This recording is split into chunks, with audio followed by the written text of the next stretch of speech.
Welcome to the Make the World a Better Place podcast. I'm your host, Shanice Harris, and this season we'll meet leaders with connections to Girl Scouts serving in our community and beyond. Together, we'll hear stories from Girl Scout alum and their adult supporters who are making the world a better place using their courage, confidence, and character. This is the Make the World a Better Place podcast. Welcome to the Make the World a Better Place podcast.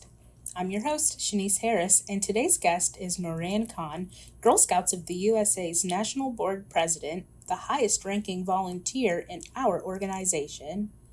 We're excited to welcome Noorain to the GSUSA family on Saturday, September 13th for the 2025 Volunteer Kickoff in Virginia Beach. You're sure to be inspired by this National Gold Award Girl Scout alum, who is also the first Muslim American and millennial leader to hold the position. Before I welcome Noorain, please let me share a bit about our national president, who has a mission to foster a sense of belonging for all of our Girl Scouts. Since 2023, Noorain has brought tremendous nonprofit and business leadership expertise to the National Board. Aside from her professional accolades in corporate law, she has served as a senior policy advisor on the National Economic Council at the White House and as chief of staff at the educational nonprofit Teach for All. She is a member of the New York State Bar and has served on a variety of nonprofit boards. Noorain is the one for the job. Without further ado, welcome Noorain. Thanks so much, Shanice. I'm thrilled to be here, and I'm especially looking forward to time at your council later this month. We're so excited to have you here with us today, and it's safe to say you're an inspiration for all Girl Scouts and volunteers, and that comes from a track of leadership and your commitment to service. And our listeners might not know, but your do-good career started in the 90s as a Girl Scout Brownie in Grand Rapids, Michigan. We've seen the photos to prove it. So can you tell me about some of those early experiences that you think you might credit with your interests and kind of this lifelong commitment to driving social impact? Sure, Shanice. I would say it's not even light credit. I can draw a really direct link between a lot of different experiences I had, including experiences as a brownie. I mean, I think those deep friendships I developed, having caring adults in my life who weren't just my teachers and my parents, but community members, my troop leaders, that was incredibly inspiring to me. And the chance to try things and fail and really push yourself to lead. Those are all early brownie experiences, but by the time I got to be an older girl, those became more tangibly connected to what I ultimately ended up doing. So my council, Girl Scouts of Michigan Shore to Shore, had a great older girl program. The leaders in that program are still people, really important people in my life today, but we learned a lot about the world, needs of our community, relying on each other, and what we could do as young people to be leaders on those issues. And it really just pushed me and really empowered me to feel like I could make a change. I didn't have to wait to be a leader, and that I could do that in the Girl Scouting context and make that difference well before anyone else kind of in my peer group at school was figuring out how to do that. So that was just incredibly powerful for me. And it was obviously important work, but it was so much fun. I'll always remember the really great experiences I had with my Girl Scout sisters growing up as well. When we're talking about some of those early tangible impacts, such as earning the bronze, silver, or gold award for Girl Scouts, it's an amazing opportunity to set girls up with a lifetime of leadership. You mentioned getting that can-do attitude well before some of your peers, and then really propelling that same attitude through your life. And speaking of that, can you share a bit about earning the title of National Gold Award Girl Scout? And can you tell me a bit about why you chose the topic of your project? Yeah, well, I'll say this. It was It felt very natural to me. In my Silver Award project, I saw a need in my community. I'm Muslim American, and my mosque didn't have a youth group. So my Silver Award project was really pulling together this youth group that was just a really great leadership experience. I also just, built great relationships with community members. I had a Silver and Gold Award advisor from my community that was just very inspiring to me and provided me really tangible feedback, sometimes tough feedback. When something didn't go well, I had someone to debrief with. So my Gold Award project was to really fundraise for that youth group in a sustainable way. And that's really where I experienced philanthropy firsthand. Applying for money for my local United Way, making that pitch, doing the interview, all of the kind of bread and butter of grant making. At that time, I had no idea what I was going to do with my career. I probably thought I was going to be in the sciences somehow, but that work really directly related to my future work as in philanthropy, giving away that money, understanding community needs and what it takes to solve those problems. That came directly from my Gold Award project. So I had the privilege of being a National Gold Award Girl Scout my senior year of high school, and that really allowed me to meet young women from all over the country who saw a need in their community and addressed it in a sustainable way. I'm still in touch with some of those people now, more than 25 years later. But I felt like I was in the company of people who shared these values and took action in this incredibly inspiring way. So, Girl Scouts is one of the most important influences in my life, starting in second grade. One of my favorite things about Girl Scouts, and you touched on this a little bit, is the exposure. You found this lifelong interest in philanthropy and nonprofits just by your early involvement in getting your hands on roles that you could, even in high school, middle school. And now, as an adult, you are so educated and you've spent times in top firms and with large companies. What has driven you to invest your time and talents back into Girl Scouts? And may I also mention, for those who don't know, along with serving on the national board, you're also a co-leader of Daisy Troop 2314. Can you talk a bit about that and kind of the dichotomy of those roles? Oh my goodness, absolutely. To your earlier point about exposure, I just think that's so important. You can a lot of times say, "Oh, I think I'm interested in this," but you're really limited in what our immediate programs in front of you, what your parents might do, what family members might do. So the kind of try it attitude that Girl Scouts gives you and those opportunities, so awesome and fulfilling. And I just wouldn't have known about so much stuff without being exposed in the Girl Scout context in a really like low stakes, creative, fun way. So important to me. It was a oh, sorry, one second. Um, Getting involved in Girl Scouting as an adult was a really natural progression for me.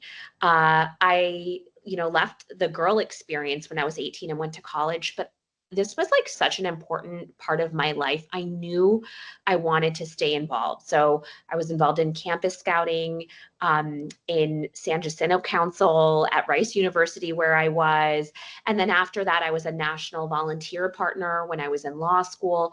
I just kept being drawn back because of the community, because of the people, and because there was such a direct connection between my effort and the outcome. Any hour I spent on that felt so rewarding and felt so impactful.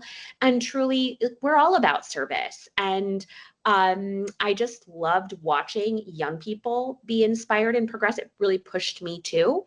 So all of this stuff eventually led to me joining the national board in 2014, but there was so much adult volunteering in between, that it really just like felt natural. And now I'm a troop leader as well. And that is such a different and sometimes humbling way to be a volunteer. Humbling in that these sassy kindergartners, now first graders, are really opinionated and smart and passionate, and it really connects my board level work with the everyday experience of our Girl Scouts and our volunteers. I knew in the abstract way, and having been a girl, how much our volunteers give, but literally going to trainings, showing up, organizing parents in this very busy day and age. I got to experience it myself, and it just gives me so much respect and gratitude. And I feel even more of an obligation to defend their time, to make it worth it for them, because I know what it takes. So I love it. It's so joyful. It helps me stay grounded.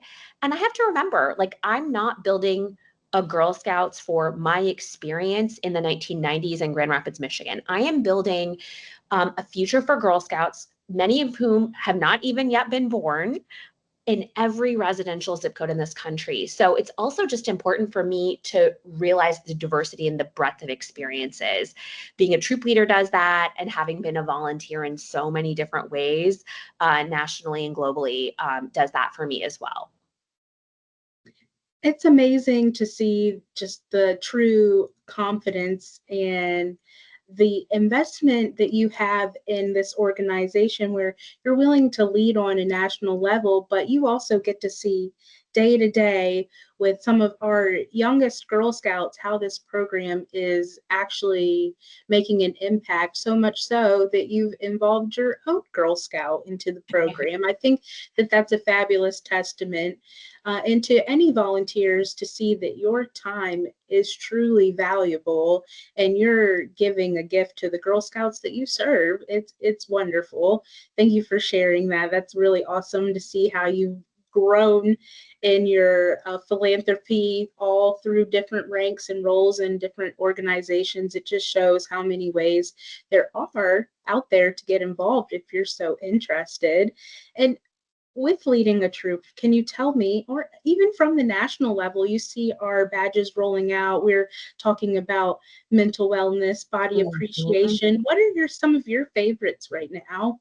Well, I will say I am so excited about the launch of the body appreciation work, and I cannot wait to do that work with my daisies. Of course, they're going to vote on what they want to do, but I have no doubt they're going to be inspired by that. I love that it's age appropriate for whichever level of Girl Scouting you're in. I'm just really energized by that. But we did so much by experience last year. We were focused on the daisy petals, right? So those values. And it's kind of interesting, Shanice, that young people today really don't have explicit character education. Where do you learn to be honest and fair, and what you owe each other, and being a global citizen? Those are all things that my daisies experienced last year that they probably didn't experience in the same way in school. And one of the most visceral memories for me was when we did Honest and Fair, the pedal last year. And one of the activities was playing like musical chairs. And of course, like with 5 and 6 year olds, they all land on the same chair and they have a little bit of bickering about who was there first. But to watch them have it out, accept the results, and to have the person that didn't, ultimately win it out, stand on the side and get really excited about playing the music for the next round. That's what it's all about, because those young people are going to grow up and engage in society in that way. I'm so proud of that. So it really puts our values to the test.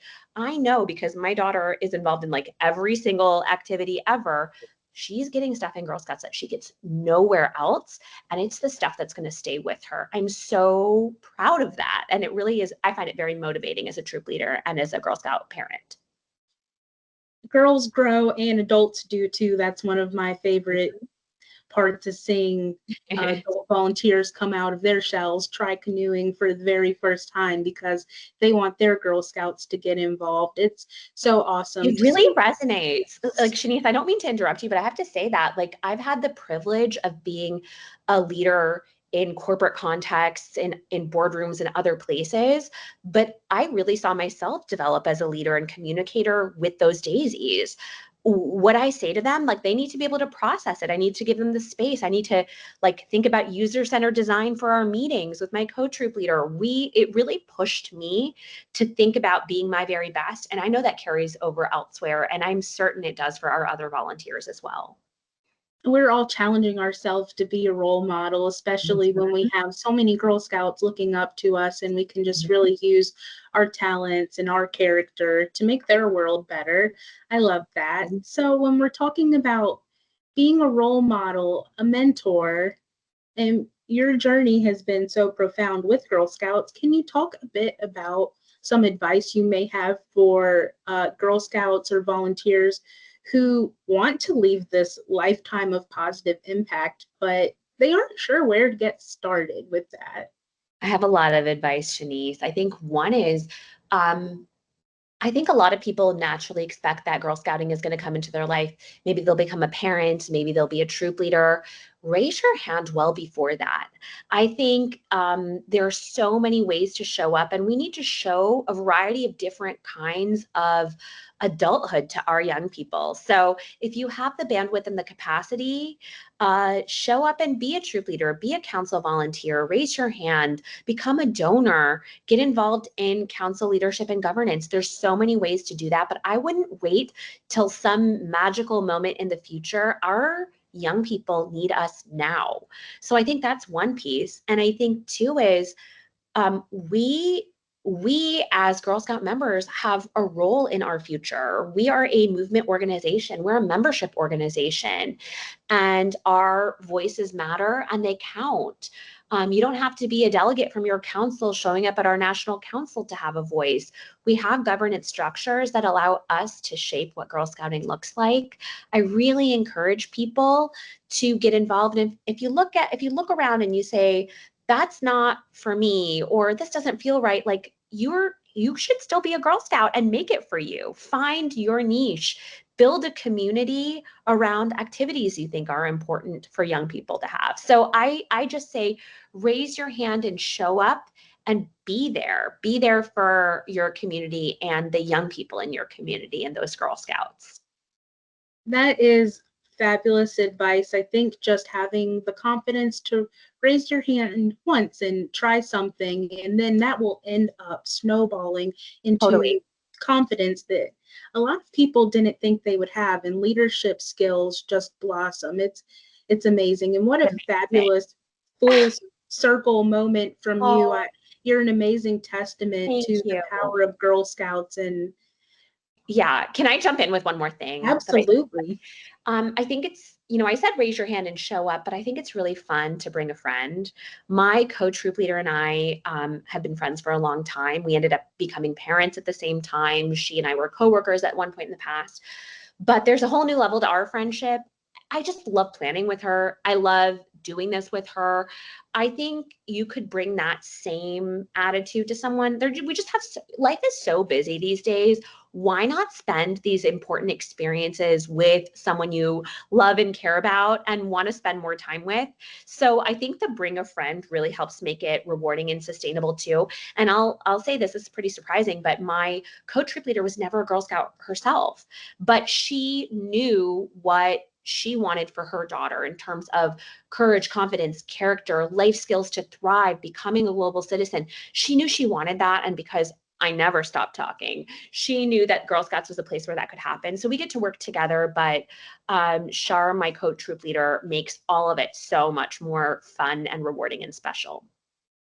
We truly are better together. I always say that Girl Scouts, volunteers, it becomes powerful when we're all invested in Mm-hmm. the same mission. What a fabulous full circle Girl Scout story. Thank you so much for joining us, Noorain. And we're truly looking forward to welcoming you to the Colonial Coast later this month. Want to lead with heart like Noorain? We're planning an inspiring afternoon of training and workshops at our volunteer kickoff. We'll have super inspiring speakers such as Noorain on site to lead powerful conversations. You don't want to miss this event coming up on September 13th. You can sign up at gsucc.org.